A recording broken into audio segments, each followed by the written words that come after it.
నేనే ముందుగా అంటున్నా, I love Mohammed, I love Allah, I love Jesus, I love Ram, I love Saibaba, I love Krishna, I love Indian all God's.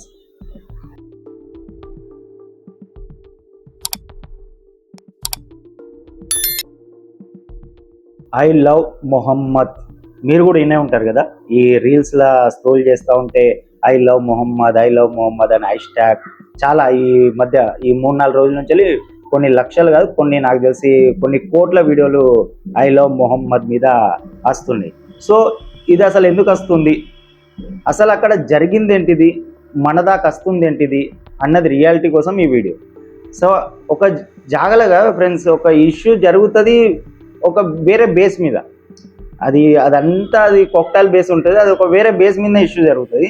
But మన దాకా వచ్చే వరకు అంటే కొంతమంది మనకు ప్రొజెక్ట్ చేసే టైంలో అది మొత్తం చేంజ్ అవుతుంది. అంటే మన దాకా వచ్చే వరకు అది వీళ్ళదే తప్పు లేదా వీళ్ళదే తప్పు అన్న కాడికి వస్తుంది. యూపీ కాన్పూర్లో అసలు జరిగిందేంటో అక్కడ ఉన్న కమిషనరే మనకు చెప్తాడు. ఇప్పుడు ఇందాం ఏం చెప్తాడు. थाना रावतपुर में सैयद नगर मोहल्ले से 12 वफात का एक परंपरागत जुलूस निकलना था।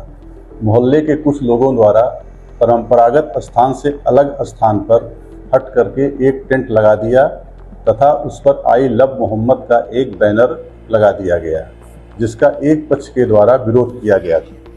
उपरोक्त सूचना पर रावतपुर थाने की पुलिस जब पहुंची तो टेंट लगाने वालों के द्वारा भी पुलिस के सामने विरोध किया गया।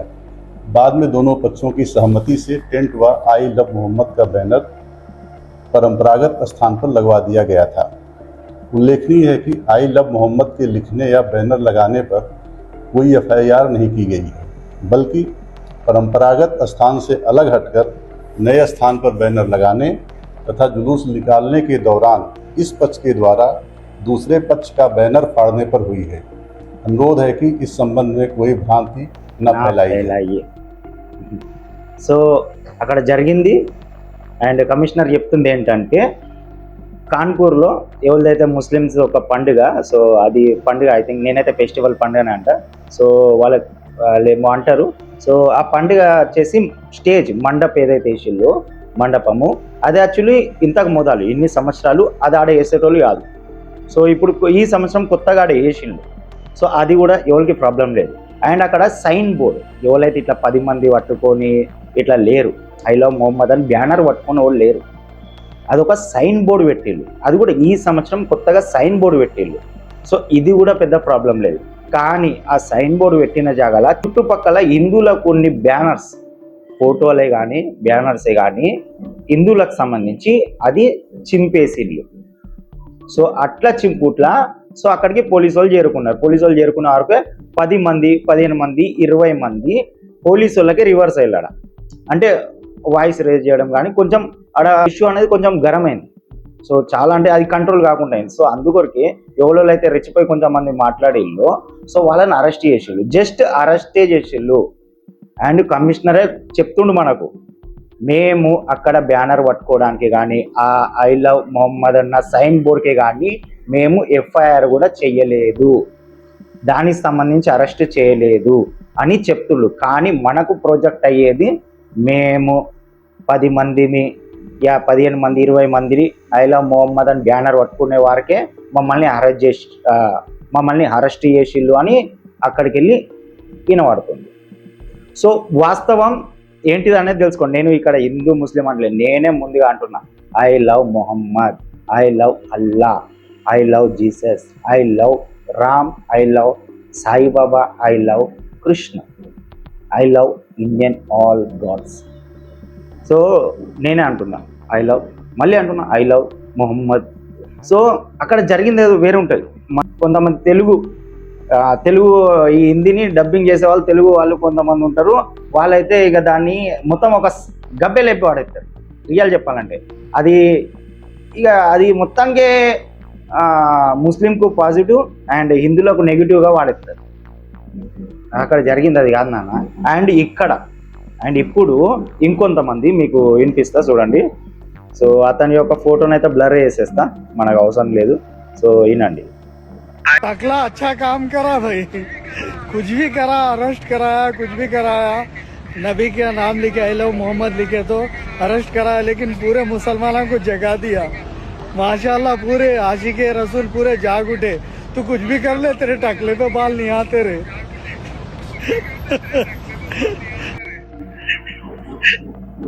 तू कुछ भी कर दे, तेरे टकले पे बाल नहीं आते रे. వాడు ఎవరికి చెప్తుండ అంటే ఒక రాష్ట్ర సీఎంకి చెప్తుండు, నువ్వు గుండుగానివి, నీకు ఎంటికలు రావు అని. అక్కడ జరిగింది నాకు తెలిసి ఇప్పటికి కూడా ఎవరికి, యోగి ఆదిత్యనాథ్ యోగికి నాకు తెలిసి ఇప్పటికి కూడా తెలియదు కావచ్చు.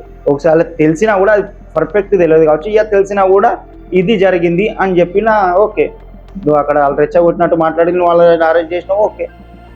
అందరూ హిందూ ముస్లిమ్స్ అందరూ ఒకప్పుడు మంచిగా కలిసే ఉన్నారు, ఇప్పటికి కూడా మంచిగా కలిసే ఉన్నారు. ఈ దాన్ని కూడా ఐ లవ్ మొహమ్మద్ ఈ విషయం కూడా సగం మందికి తెలుస్తుంది, ఇంకా సగం మందికి అసలు అక్కడ ఏం జరిగిందో తెలియదు. ఆ సగం మంది తెలిసిన ముస్లిమ్స్ కూడా అరే వారి ఇది జరగలేదు, ఇట్లా కాలేదు, సో అది వేరైంది, మనం వేరే వేలా తీసుకుపోతున్నామని ముస్లిమ్సే ఎంతో మంది చెప్తుళ్ళు. అరే తప్పు, మనం వేరే రూట్లో తీసుకుపోతున్నాం దీన్ని. సో అక్కడ జరిగింది, మనం చేస్తుంది ఐ లవ్, అరే చేసుకోండి, దేవుని దగ్గర కూడా రావద్దు, ఇది వాస్తవం. అది ఎవరైనా సరే, ఆ హిందూ ముస్లిం క్రిస్టియన్ ఎవరైనా సరే దేవుని జోలికి ఎవరు రావద్దు. అండ్ అక్కడ దేవుని జోలికి ఎవరు రాలేరు కూడా. అక్కడ కొంతమంది పోరగాళ్ళు రెచ్చగొట్టినట్టు చేస్తే వాళ్ళని అరెస్ట్ చేసేది తప్ప దేవుని జోలికి ఎవరు రాలే. అలానే క్లియర్గా చెప్తుండు, మేము బ్యానర్కే అరెస్ట్ చేయలే, ఆ సైన్ బోర్డ్ పెట్టినందుకు అరెస్ట్ చేయలే, చుట్టుపక్కల ఉన్న హిందువుల బ్యానర్లే కానీ పోస్టర్లే కానీ సింపిల్లు, అందుకు అరెస్ట్ చేసినాం అని చెప్పిళ్ళు కూడా. అండ్ వాళ్ళ మీద ఎఫ్ఐఆర్ సంబంధించి ఇలాంటి ఇంకా ప్రాసెస్ కాలే, జస్ట్ భయపడేయడానికి అరెస్ట్ చేసి. అండ్ వీళ్ళు కొత్తగా లాస్ట్ ఇయర్ చేసినట్టు అట్లనే చేస్తే ఇష్యూ కాదు కదా. ఇప్పుడు కొత్తగా మీరు ఒకటి చేసి దాన్ని కొత్తగా హైలైట్ చేసే వరకు ఆడ గవర్నమెంట్కి ఏదో కొత్తగా వీళ్ళు చేస్తుళ్ళు అన్న ఆలోచన తప్ప, దీన్ని ఒక సీఎంని నువ్వు కొంతమంది టక్లా గుండు, నీ ఎంటికలు రావు, నీ గుండు మీద నువ్వేం చేసినా ఎంటికలు రావు అని కామెంట్ చేయడం ఎంత మాత్రం కూడా రైట్ కాదు. అది ఎవడైనా సరే, హిందూ ముస్లిం ఎవడైనా సరే, ఒక సీఎంని పిఎంని అంత పెద్ద మాటలనే రైట్స్ ఎవరికి లేవు. దీనివల్ల ఇంకా ఇంకా ఇంకా దిగజారుతుంది. అది ఎవడైనా సరే, హిందూ ముస్లిం ఎవడైనా సరే, డైరెక్ట్ ఒక బ్లేమ్ చేయొద్దు. డైరెక్ట్ అది తెలియదు కావచ్చు, యోగి ఆదిత్యనాథ్ యోగికి ఇంకా ఇంతవరకు రిపోర్ట్ కూడా తెలియదు కావచ్చు. అసలు గిట్లా అయిందని కూడా అతను ఇంకా మొత్తం ఇంకా అతను ఇంతవరకు స్పీచ్ కూడా ఇవ్వలేదు. దాని మీద స్పీచ్ ఇస్తే మీకు క్లియర్ కట్గా అర్థమవుతుంది, అరే మీరేం చేస్తున్నా ఆడేమవుతుంది అని. సో ఫ్రెండ్స్, ఇది అక్కడ జరిగింది మన వాస్తవం. నేను వాస్తవం చెప్పాలనుకున్నా, దాన్ని అది ఎవరిని గెలకాలని, ఎవరిని ఇరిటేట్ చేయాలని, హిందూ ముస్లిం ఎవరిని ఇరిటేట్ చేయాలని ఉండదు. ఎందుకంటే నా వాయిస్ టూన్ అట్లుంటుంది కావచ్చు, నా అవాజ్ అనేది అట్లుంటుంది కావచ్చు, ఒకరికి పుల్లలు పెట్టినట్టు తాకుతాయి. కానీ నా మనసులో ఏంటంటే నిజం తెలుసుకో అంతే, అది ఏదైనా సరే. ఇక నేను ఒక హిందువుని కాబట్టి నన్ను బీజేపీకి అది కామన్, అది మనకంటే ఇష్టం కూడా, అది మనకేం పెద్ద తక్లీఫ్ ఏం లేదు. ఓకే, జై హింద్.